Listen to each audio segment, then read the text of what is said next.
खबर गुजरात दाहोद जिले से आ रही है, जहां लोकसभा आम चुनाव 2024 के मद्देनजर दाहोद जिला निर्वाचन अधिकारी एवं कलेक्टर योगेश निरगुडे के मार्गदर्शन में 7 मई को लोकतंत्र के उत्सव में अपनी भागीदारी सुनिश्चित करने के लिए 19 संसदीय क्षेत्र में विभिन्न मतदान जागरूकता कार्यक्रम आयोजित किया जा रहे हैं। इसी उपलक्ष्य में दाहोद सिद्धराज जयसिंह छाप तालाब पार्टी प्लॉट में एक संगीतमय मतदान जागरूकता अभियान आयोजित किया गया, जिसमें दाहोद जिले के सभी प्रशासनिक अधिकारी पदाधिकारी शामिल हुए। वह अलग अलग ग्रुप जैसे होली झोली ग्रुप, फ्लाइट डायनामिक ग्रुप तथा ITI स्टाफ व छात्रों तथा विभिन्न समूह और संगठन द्वारा अभिनय व समूह नाटक आयोजित कर लोगों को मतदान के बारे में जागरूक किया। खबर है कि અત્યારે આપણા દેશનો સૌથી મોટો તહેવાર આપણે ઉજવવા માટે જઈ રહ્યા છે।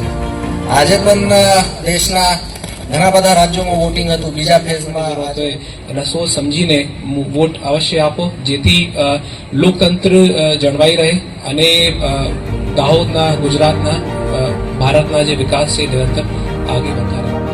મતદાન થવાનું છે તો મતદાર જાગૃતિ માટે જિલ્લા વહીવટીતંત્ર દ્વારા જુદા જુદા પ્રકારના પગલાઓ લેવામાં આવી રહ્યા છે।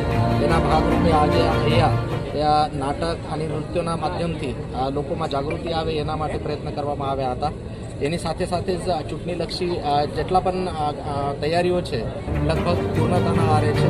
અત્યારે પોસ્ટલ બેલેટની કામગીરી વગેરે ચાલુ છે। એની સાથે સાથે જ પ્રચાર પ્રસારની કામગીરી પણ છે એ પણ ચાલુ છે। સ્વીપ એક્ટિવિટીમાં ચાલુ છે। પોલીસ તંત્ર તરફથી પણ એરિયા ડોમિનેશનની કામગીરી ચાલુ છે। આપણા જિલ્લામાં CAPFના દળો પણ આવવાના છે, તો બધા જ જો ક્રિટિકલ એરિયાઝ વગેરે છે તે જગ્યાઓ પર ફ્લેગ માર્ચની કામગીરી ચાલુ છે અને પૂર્ણતઃ ફ્રી અને ફેર વોટિંગ થાય એના માટે વહીવટીતંત્ર દ્વારા પૂર્ણ પ્રયત્ન કરવામાં આવી રહ્યા છે।